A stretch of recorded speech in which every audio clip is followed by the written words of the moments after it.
ಶ್ರೀ ಗುರುಭ್ಯೋ ನಮಃ. ವೀಕ್ಷಕರೇ, ಬರ್ತಕ್ಕಂಥ ಮೇ 16ನೇ ತಾರೀಕು ವಿಶೇಷವಾದಂತಹ ಜ್ಯೇಷ್ಠ ಅಮಾವಾಸ್ಯೆ ಇದೆ. ಜೊತೆಗೆ ಇದೇ ದಿನ ಶನೇಶ್ವರ ಜಯಂತಿ ಕೂಡ ಇದೆ.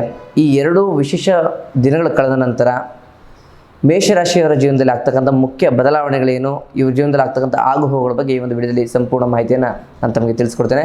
ಅದಕ್ಕಿಂತ ಮುಂಚೆ ಯಾರೆಲ್ಲ ಹೊಸದಾಗಿ ನಮ್ಮ ಚಾನಲ್ ನೋಡ್ತಾ ಇದ್ದೀರಾ, ಈ ಕೂಡಲೇ ಭಕ್ತಿಯಿಂದ ಲೈಕ್ ಮತ್ತು ಸಬ್ಸ್ಕ್ರೈಬ್ ಮಾಡ್ಕೊಳ್ಳಿ. ಮೊದಲಿಗೆ ವೃತ್ತಿ ಮತ್ತು ಉದ್ಯೋಗದ ಬಗ್ಗೆ ನೋಡೋದಾದರೆ, ಯಾರೆಲ್ಲ ಫೀಲ್ಡ್ ವರ್ಕು, ಮಾರ್ಕೆಟಿಂಗ್ ಈ ಒಂದು ಕ್ಷೇತ್ರದಲ್ಲಿ ಕೆಲಸ ಮಾಡ್ತಿದ್ದಾರೆ ಅವರಿಗೆ ಈ ಅಮಾವಾಸ್ಯೆ ತನಕ ಸ್ವಲ್ಪ ಕಾದಾಟಗಳಂದರೆ ಕೆಲಸ ಹೆಚ್ಚಾಗಿ, ಓಡಾಟಗಳು ಹೆಚ್ಚಾಗಿರುತ್ತೆ. ಆದರೆ ನಿಮ್ಮ ಕಷ್ಟಕ್ಕೆ ತಕ್ಕಂಥ ಪ್ರತಿಫಲ ಖಂಡಿತ ಸಿಕ್ಕೇ ಸಿಗುತ್ತೆ. ಮೇಲಧಿಕಾರಿಗಳ ಜೊತೆ ಯಾವುದೇ ವಾದ ಬೇಡ. ಇನ್ನು ವ್ಯವಹಾರದ ಬಗ್ಗೆ ನೋಡೋದಾದರೆ, ವ್ಯವಹಾರ ಮಾಡೋರಿಗೆ ಈ ಸಮಯ ತುಂಬ ಶುಭ ಸಮಯ, ಅಂದರೆ ಲಾಭ ಸಮಯ ಅಂತಲೇ ಹೇಳ್ಬೋದು.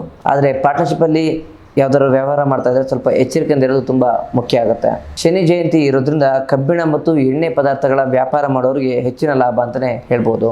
ಮತ್ತು ಆರ್ಥಿಕ ಸ್ಥಿತಿಯ ಬಗ್ಗೆ ತಿಳಿಯೋದಾದರೆ, ಹಣಕಾಸಿನ ವಿಚಾರದಲ್ಲಿ ಈ ಅಮಾವಾಸ್ಯೆ ನಂತರ ಸಾಧಾರಣ ವಿಚಾರ ಇರುತ್ತೆ. ಅನಗತ್ಯ ಖರ್ಚುಗಳಿಗೆ ಕಡಿವಾಣವನ್ನು ಹಾಕಬೇಕಾಗುತ್ತೆ.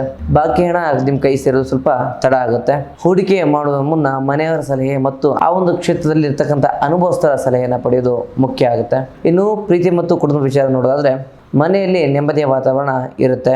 ಸಂಗಾತಿ ಜೊತೆಗೆ ಸಣ್ಣ ಪುಟ್ಟ ಸಮಸ್ಯೆಗಳು ಇದ್ದರೆ ಅದನ್ನು ಮಾತಿನ ಮೂಲಕ ಕೂತು ಬಗೆಹರಿಸ್ಕೊಳ್ಳಿ. ಇನ್ನು ಪ್ರೀತಿ ಮಾಡುವ ವ್ಯಕ್ತಿಗಳಿಗೆ ಮನೆಯವರ ಬೆಂಬಲ ಸಿಗಲಿಕ್ಕಿದೆ. ಸಂಜೆ ಸಮಯದಲ್ಲಿ ಕುಟುಂಬಸ್ಥರ ಜೊತೆಗೆ ದೇವಸ್ಥಾನಕ್ಕೆ ಭೇಟಿ ನೀಡೋದು ಮನಸ್ಸಿಗೆ ಒಂದು ಶಾಂತಿ ಮತ್ತು ನೆಮ್ಮದಿನ ತಂದುಕೊಡುತ್ತೆ. ಇನ್ನು ಆರೋಗ್ಯ ವಿಚಾರ ನೋಡೋದಾದರೆ, ಆರೋಗ್ಯದಲ್ಲಿ ಸ್ವಲ್ಪ ಕಾಳಜಿ ಇರಲಿ.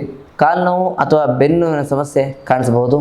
ಬಿಸಿಲು ಜಾಸ್ತಿ ಇರೋದ್ರಿಂದ ಅತಿಯಾದ ಸುತ್ತಾಟ, ಅತಿಯಾದ ಓಡಾಟ ಮತ್ತು ಬಿಸಿಲಿನಲ್ಲಿ ಹೆಚ್ಚಿನ ಆಯಾಸವನ್ನು ಮಾಡ್ಕೊಳ್ಳೋಕೆ ಹೋಗಬೇಡಿ. ಸರಿಯಾದ ಸಮಯಕ್ಕೆ ಊಟೋಪಚಾರಗಳನ್ನು ಮಾಡೋದನ್ನ ಮರಿಬೇಡಿ.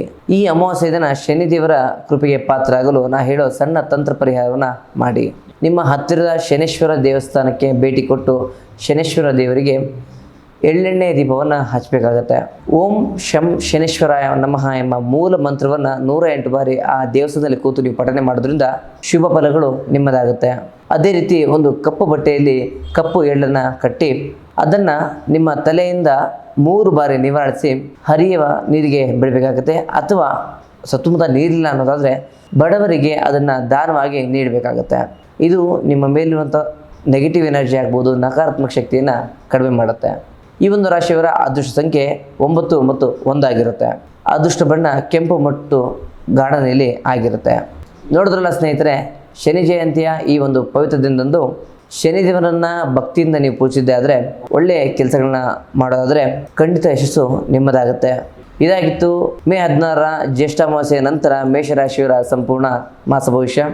ಈ ವಿಡಿಯೋ ನಿಮ್ಗೆ ಇಷ್ಟ ಆದರೆ ಓಂ ಶಂ ಶನೇಶ್ವರಾಯ ನಮಃ ಅಂತ ನಮಗೆ ಕಮೆಂಟ್ ಮೂಲಕ ತಿಳಿಸಿ. ಜೊತೆಗೆ ಹೆಚ್ಚಾಗಿ ಈ ಒಂದು ವಿಡಿಯೋನ ಲೈಕ್ ಮತ್ತು ಶೇರ್ ಮಾಡ್ಕೊಳ್ಳಿ.